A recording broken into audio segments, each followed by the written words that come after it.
नमस्कार, मैं हूं आशुतोष और आप देख रहे हैं एमपी तक। मध्य प्रदेश में गरीबों और महिलाओं को आत्मनिर्भर बनाने वाली आजीविका मिशन में करोड़ों का खेल का पर्दाफाश हुआ।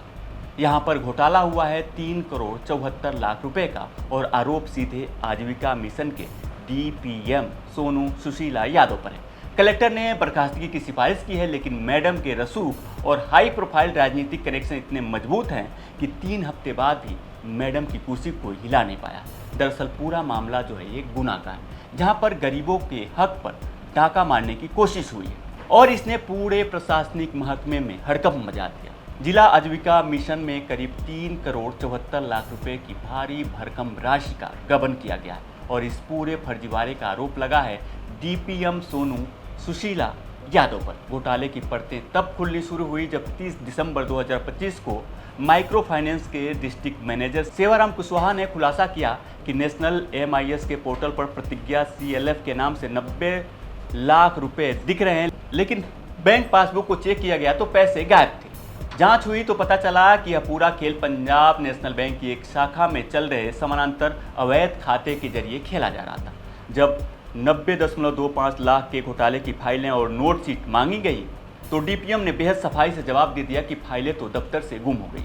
हद तो तब हो गई जब लाखों की फाइलें गायब होने के बाद भी डीपीएम सोनू सुशीला यादव ने पुलिस में एफआईआर तक दर्ज नहीं कराई। मामले में छोटे कर्मचारियों पर एफआईआर तो हो गई है, लेकिन मुख्य आरोपी डीपीएम की संदिग्ध भूमिका पर पर्दा डालने की कोशिश की जाती रही।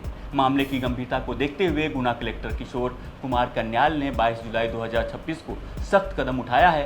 कलेक्टर ने ग्रामीण आजीविका मिशन के सीईओ को सीधे पत्र लिखकर डीपीएम सोनू सुशीला यादव को बर्खास्त करने की सिफारिश कर दी।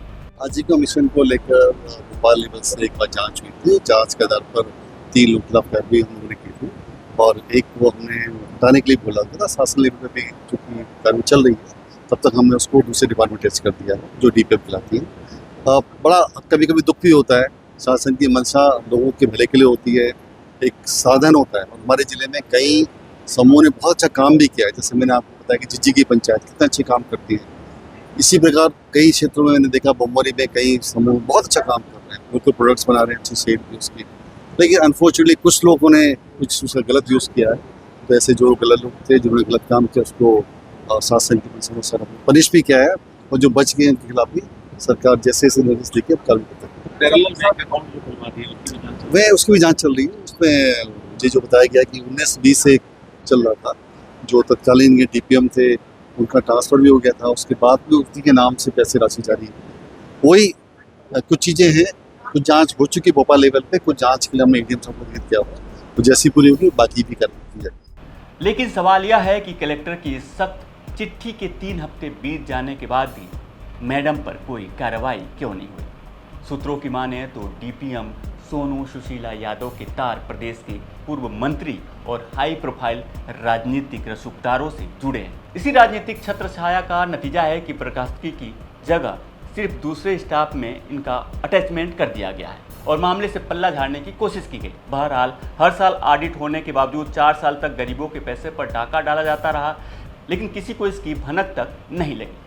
फिलहाल कलेक्टर ने चिट्ठी लिख दी है, लेकिन कार्रवाई कब होती है या फिर राजनीतिक कनेक्शन के दम पर यह फाइल हमेशा के लिए गुम हो जाएगी, ये देखने वाली बात होगी। गुना से खबर हम भेजिए हमारे सहयोगी विकास दीक्षित ने। मध्य प्रदेश से जुड़ी तमाम बड़ी खबरें देखने के लिए देखते रहें एमपी तक।